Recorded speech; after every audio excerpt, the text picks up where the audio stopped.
SSP convent school Jangipur Ghazipur के इस online class में आप सभी विद्यार्थियों का हार्दिक स्वागत है। Good morning to everybody. आज हम लोग कक्षा 6, 7, 8 का ग्रामर सेंटेंस पढ़ेंगे।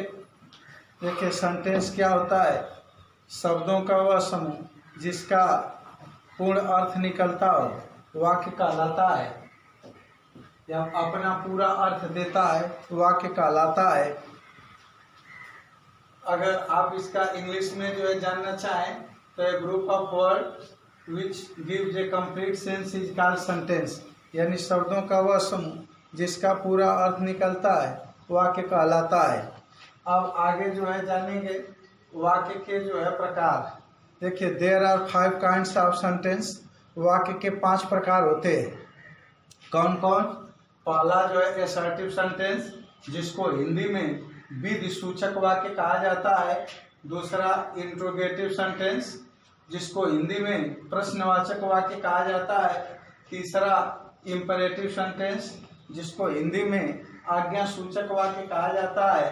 चौथा एक्सक्लेमेटरी सेंटेंस, विस्मय, जिसको हिंदी में विस्मय सूचक वाक्य कहा जाता है।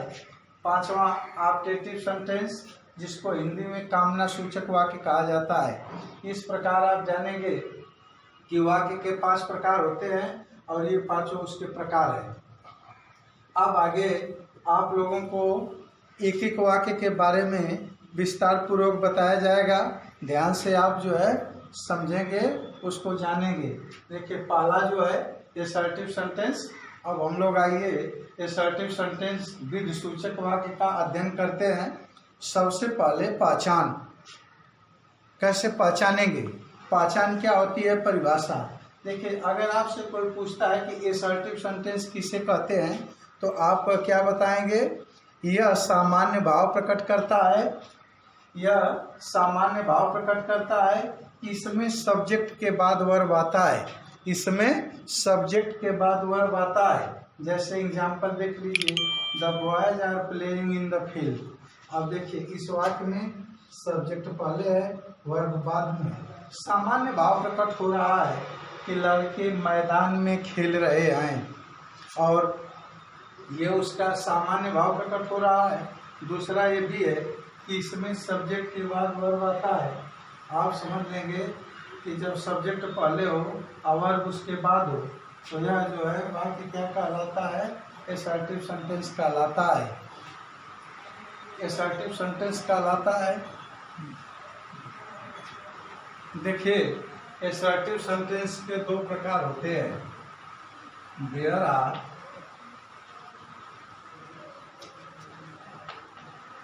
To kinds of assertive sentence.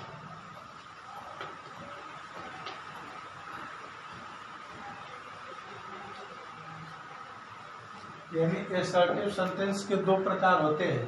पहला अफर्मेटिव,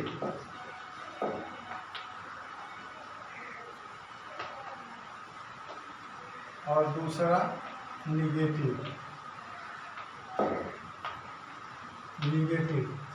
तो अफर्मेटिव में जो है सब्जेक्ट के बाद वर्ब आएगा, जानते हैं इसको। जैसे किसी भी वाक्य में पहले सब्जेक्ट रहेगा और फिर इसके बाद वर्ब आएगा। नेगेटिव में क्या होता है? नकारात्मक शब्द दिया रहेगा। तो एसर्टिव को पहले समझ लीजिए। इसको हिंदी में क्या कहते हैं? स्वीकारात्मक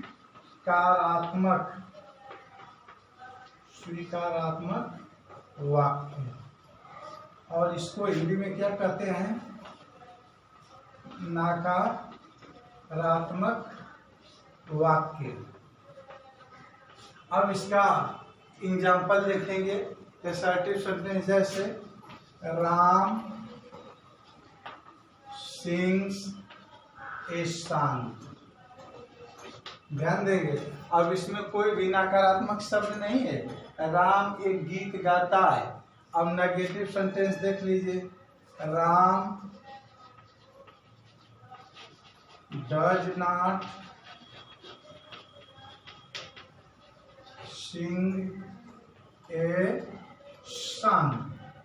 अब आप समझ गए होंगे। देखिए दूसरे वाक्य में डज नॉट का प्रयोग हुआ है, नेगेटिव वर्ड हो गया, ये नेगेटिव हो गया, ये अफर्मेटिव हो गया। लेकिन आप समझेंगे दोनों वाक्यों में सब्जेक्ट पहले है, वर्ब बाद में है, सामान्य भाव प्रकट हो रहा है, इसलिए यह एसर्टिव सेंटेंस है और इस तरह से एसर्टिव सेंटेंस बनता है। अब आगे जो है आपको एसर्टिव सेंटेंस से संबंधित कुछ वाक्य जो है दिया जा रहा है जिसका आप अनुवाद करेंगे। अब एसर्टिव सेंटेंस का कुछ आपको एग्जाम्पल्स पहले मैं हल करके बता दे रहा हूँ, उसी आधार पर ये जो 10 वाक्य है आप इसका जो है अनुवाद कर लेंगे।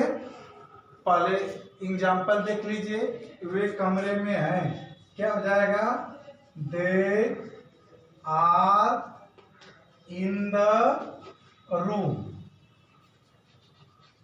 देखिए एसर्टिव सेंटेंस हम लोग पढ़े हैं, सब्जेक्ट पहले है, वर्ब इसके बाद है, सामान्य भाव प्रकट हो रहा है। दूसरा, वह एक खिलाड़ी है, he is a player.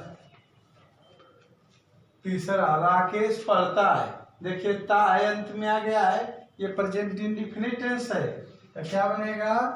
Rakesh reads. Mohan निबंध लिखता है, क्या अनुवाद हो जाएगा? मोहन राइट्स एन एस्से। फिर पांचवा, हरी दिन में सोता है, क्या हो जाएगा? हरी स्लीप्स इन द डे। देखिए अब समझिएगा, आपको सेंटेंस बताया गया, एक बार फिर से समझ लीजिए सेंटेंस क्या बताया गया था। यह सामान्य भाव प्रकट करता है, इसमें सब्जेक्ट के बाद वर्ब आता है। फिर आपको ये बताया गया था कि there are 5 kinds of sentence, वाक्य के 5 प्रकार होते हैं। कौन कौन? Assertive sentence, interrogative sentence, imperative sentence, exclamatory sentence और ऑप्टेटिव सेंटेंस। और उसके बाद आगे आपको एसर्टिव सेंटेंस के बारे में बताया गया। फिर से मैं बता दे रहा हूँ, एसर्टिव सेंटेंस को हिंदी में विधिसूचक वाक्य कहा जाता है। एसर्टिव सेंटेंस सामान्य भाव प्रकट करता है। एसर्टिव सेंटेंस में सब्जेक्ट के बाद वर्ब आता है और आपको उससे संबंधित एग्जाम्पल्स बताया गया। अब आप इधर देखिए, ये आपके लिए होमवर्क है, ये कक्षा 6, 7, 8 के विद्यार्थियों के लिए है, आप इसको कर लेंगे। जैसे पहला वाक्य क्या है? मैं एक डॉक्टर हूँ, वह एक गायक है, वह मेरी बहन है, तुम मेरे भाई हो, वह एक अध्यापक है, मैं एक विद्यार्थी हूँ, वह एक पत्र लिखता है, मैं स्कूल जाता हूँ, हम अच्छे मित्र हैं, वे खिलाड़ी हैं। अब आप इन वाक्यों को अनुवाद कर लेंगे। Thank you very much.